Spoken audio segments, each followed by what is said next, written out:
I got a phone call and I was in Yakima painting that said, hey, there's a fire and you need to be evacuating. I thought it was a joke. I just thought, oh, that fire's not even close to me. It's in Hidden Valley area on Highway 10. Little did I know it really was right there.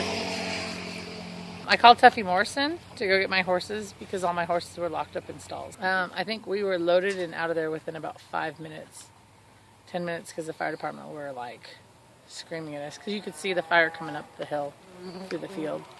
It was just there and it was moving so fast that as it was coming up the hill, you could just see it just kind of, you could see it burn the neighbor's house down below us and just keep coming up the hill.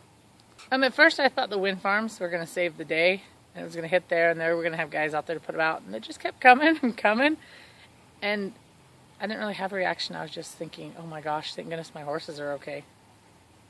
I was leaving everything I had sitting right there helpless, like there was nothing me or anybody else could do for it at that point. We put sprinklers on top of my vehicles that I left there because I could not get I couldn't get my company van out, I couldn't get my car. There was only 2 of us to drive 2 vehicles off, so I just put everything in a pile and put a sprinkler on top of the roof of them and turned the sprinkler on, and the sprinkler on the house. There was the pig lady that below me. Ray and Mary Schultz had quite a few horses. I had 6 horses at the house, 5 of mine and 1 of the neighbors. And the neighbors down on Highway 97, those women had probably 20 dogs and 8 horses. And I mean, there were quite a few. The Hispanic gentleman on the hill, they had like 14 horses up there.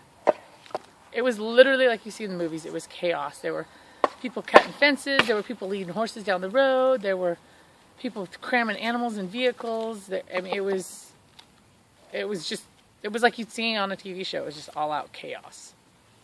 We left because they made us. I mean, they literally had pushed Ray and Mary Schultz out of their property. They drove down the hill, told us we had to leave. They followed us off the hill. At that time, we got bombarded with a plane dropping the tardant. All of our vehicles got tardant going over them. And we got to the bottom and we saw the barn go up, and we helped the neighbor down below get her horses loaded in a trailer that we flagged down, and we headed for town and didn't find out anything else till probably 2 o'clock that morning. By the time we got to the bottom of the hill, and I lived up on the plateau, by the time we got to the bottom, you could see the barn go up. So I bet you it was about 500,000 feet from us when we actually packed up and left. Everything. The barn's all gone, the hay's gone, damage to the house. What was left was structurally heat damage wise and stuff that the neighbors next to me destroyed everything. Like when I showed back up, there was nothing but rubble sitting there, and those ladies left with nothing but their clothes. Everything I'd ever worked for was gone, like that I would come back to absolutely nothing. And I really didn't have a fear at that point because I was so happy I had my animals, and none of the animals on the hill, nothing got left, nothing got caught, nothing except for the poor pigs. When we got to the bottom of the hill with my animals, there was literally trucks and trailers coming up the hill, driving up the road, that you could just flag them down and they were stopping, and we don't know who these people are, and they were just loading up people's stuff. I mean, they were amazing. At 2 o'clock that morning, the Hispanic gentleman that lived up by me came to the rodeo grounds where we were, and they're like, you gotta come, we're gonna go back up. And they went, and that's when we went up and got the rest of my vehicles.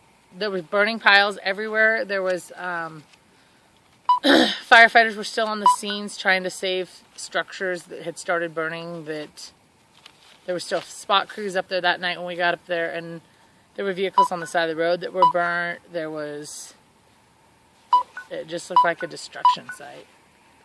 It was surreal. Like, everything was black. There was little fires everywhere. There was, the neighbors, when you pulled up the driveway, their house was totally gone. It was just there. It was black and nothing there.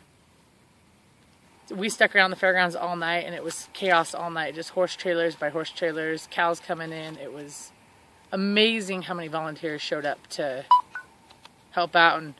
And you know, the guys from Oregon were bringing up, Oregon brought truckloads of hay up. Anderson brought up hay. Ward Rue, Cal, all those guys brought truckloads of hay. People were donating grain, buckets. It was crazy to see how well the community came together. People that I didn't expect, that I knew from the community, but I didn't expect them to ever leave their house or come out of their comfort zone that were there. People that knew nothing about animals were there, that they were more scared of the animals, but they were there to fill water buckets or throw grain or hay or whatever was needed at the time. I was very fortunate. After the fire, Colleen Anderson at Remax was like, I found you a place to rent. Here you go. I had friends and family taking horses and helping me out. Friends and family, BJ and Crystal, Mothershed, Tuffy Morrison, those guys showed up with truck and trailer loads to salvage whatever was possibly salvageable left, and moved everything out of there within 2-3 days. And life kind of went on. I mean, life went on. I mean, there was nothing ever. I had neighbors that cried and were really upset. I mean, it happened. It was time to pick up, put your big girl pants on, and continue on with life. I haven't worked all week. I've been hanging out here watching the new fire come off the hill because I'm a little paranoid of a freak. It's just real. Like, God works in mysterious ways, and obviously I wasn't meant to live up there in that area, and it made me really value friends and family and like the community I live in, and like I made friends that I would have never made without the fire.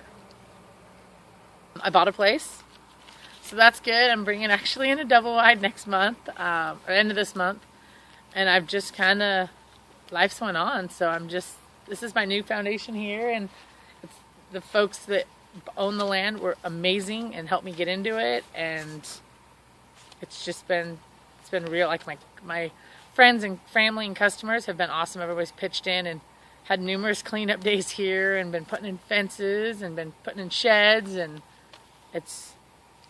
I mean, I've had guys out here digging creeks and stuff. Tuffy Morrison's out here digging French drains and stuff to make the county happy.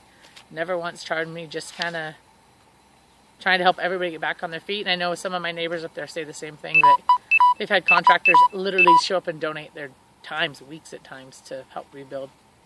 Tons and tons of lessons. You should always have insurance.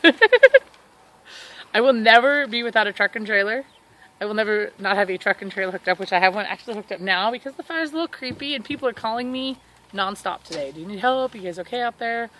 It just makes you really appreciate who you are and where you live in the community more than anything. It's truly all materialistic, and it can all be rebought. I've packed up and just moved on, but people pride so much on what they have that it's all materialistic stuff. Nobody got hurt. No kids got left in houses. Like, it was just material stuff.